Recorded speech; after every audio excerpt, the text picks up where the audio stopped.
एक बड़े जिम्मेदार का लड़का जो बहुत ही आलसी है, वो कोई भी काम नहीं करता।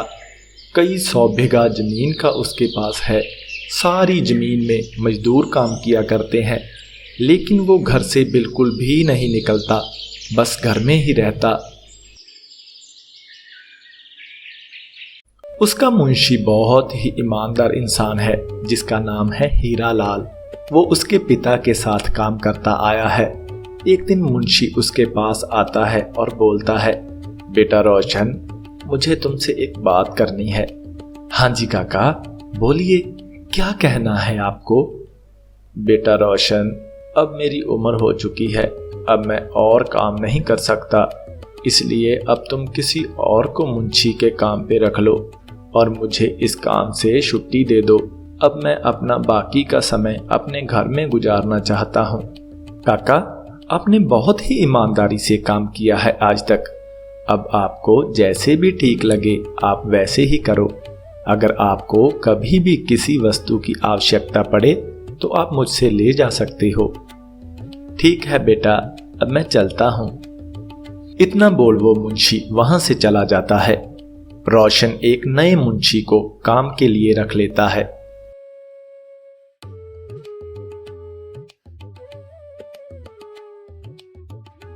सुनिए मुंशी जी, अब सारा कामकाज आपको ही देखना है और ध्यान रहे कोई भी गड़बड़ नहीं होनी चाहिए। अपना काम ईमानदारी और लगन से करना। जी मालिक, आप चिंता मत करो। आप आंखें बंद कर मुझ पे विश्वास कर सकते हो। आपको कभी शिकायत का मौका तक नहीं मिलेगा। ठीक है, अब तुम जा सकते हो। मुंशी वहां से चला जाता है।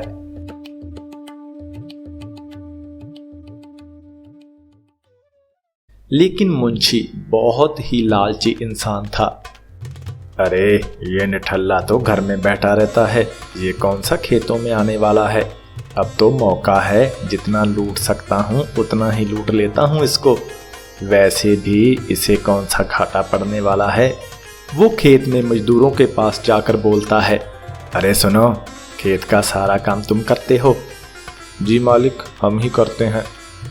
तो सुनो, मैं नया मुंशी आया हूँ। अब तुम लोगों को मेरी तरफ से खुली छूट है।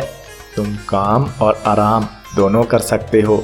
और हाँ, एक बात और, तुम ऐसे करो, जितनी भी फसल तुम इधर उधर करोगे, मेरा बनता हिस्सा मुझे दे देना और किसी को पता नहीं चलना चाहिए इसके बारे में। खुद भी खाओ और मुझे भी खिलाओ। ठीक है मुंशी जी, हम तो तंग आ चुके थे पुराने मुंशी से।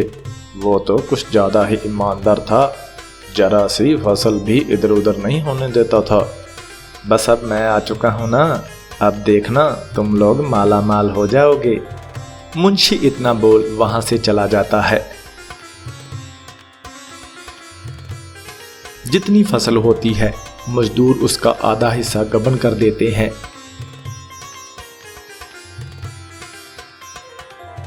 और आधी फसल बेच मुंशी उसका धन रोशन को दे देता था। मालिक, इस बार फसल अच्छी नहीं हुई। पानी कम मिलने की वजह से फसल पहले से आधी ही हुई है। बस इतने ही पैसे बचे हैं सारी फसल के।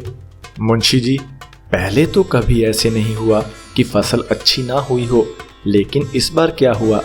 मालिक, भगवान की मर्जी के आगे थोड़ी ना हम कुछ कर सकते हैं। इस बार बारिश कम हुई, जिस वजह से फसल अच्छी नहीं हुई। मुंशी जी, जो आप मुझे दे रहे हो, इससे ज़्यादा तो मेरा फसल के ऊपर खर्च आ चुका है।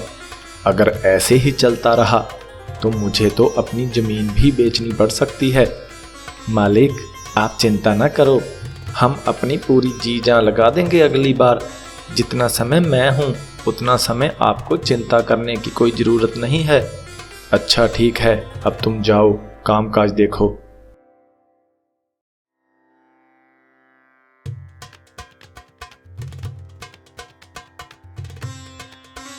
दूसरी तरफ, अरे बेटा, ऐसे करो, रोशन मालिक के खेतों में जाओ और देखो कि काम काज कैसा चल रहा है, सब ठीक ढंग से चल रहा है या नहीं।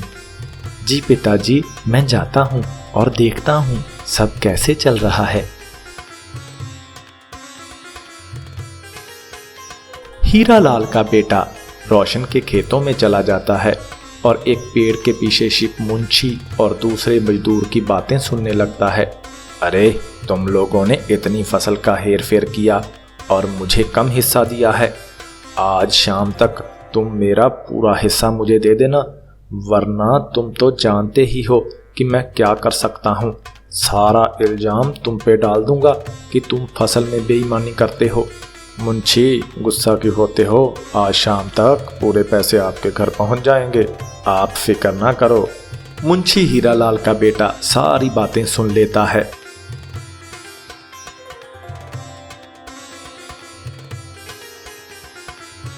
और घर आके सब अपने पिता को बता देता है। मसला तो गंभीर है, लेकिन अब किया क्या जा सकता है? पिताजी, अगर आप मुझे आज्ञा दें तो मैं रोशन मालिक को सही रास्ते पे लेकर आ सकता हूँ।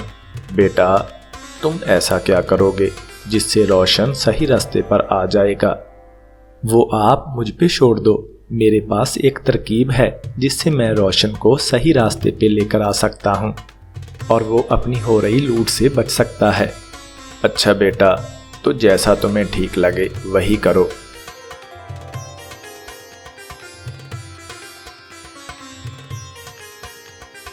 रोशन सोच रहा होता है, मेरा तो हर दिन इतना नुकसान होता जा रहा है। अगर आगे भी ऐसे ही चलता रहा तो वो दिन दूर नहीं जब सब कुछ बिक जाएगा। अब मैं क्या करूं जिससे मेरा नुकसान मुनाफे में तब्दील हो जाए? भिक्षाम दे। ये आवाज सुन रोशन अपने घर से बाहर आता है। बाहर एक साधु खड़े देख रोशन बोलता है, आइए बाबा, कैसे आना हुआ और मैं आपकी क्या सेवा कर सकता हूँ? बालक, तुम मेरी क्या सेवा करोगे? मैं तो तुम्हारे सारे दुखों का अंत करने के लिए यहाँ पर आया हूँ। मुझे पता है बालक कि तू बहुत घाटे में जा चुका है। बाबा, आप तो मेरे मन की सभी बातें जानते हो, फिर अब आप ही मुझे इस समस्या से बाहर निकलने का रास्ता भी बता दो। बालक, तुम्हारी सारी समस्याओं के अंत का एक ही रास्ता है। तुम्हारी जमीन के किसी कोने में एक सफ़ेद गिरगिट रहता है। अगर तुम उसे ढूंढकर मार देते हो तो तुम्हारा जितना भी नुकसान हुआ है वो मुनाफे में बदल जाएगा। लेकिन एक बात हमेशा याद रखना, जो भी मैंने तुम्हें बताया है ये किसी और को मत बताना, और ये काम भी तुम्हें ही करना पड़ेगा। अगर ये काम तुम किसी और से करवाते हो तो तुम्हारा भारी नुकसान होगा। जी बाबा, आपने जैसा कहा है मैं वैसा ही करूँगा। आपका बहुत बहुत धन्यवाद बाबा। ठीक है बालक, अब मैं चलता हूँ, कुछ दिनों के बाद लौटूंगा वापस। इतना बोल वो साधु वहाँ से चला जाता है और रोशन अपने घर के अंदर चला जाता है। अगला दिन होते ही रोशन अपने घर से निकल जाता है और अपनी जमीन में सफ़ेद गिरगिट ढूंढना शुरू कर देता है। अरे वाह, मेरी जमीन में तो कितनी अच्छी फसल हुई है इस बार तो अच्छा मुनाफा होगा।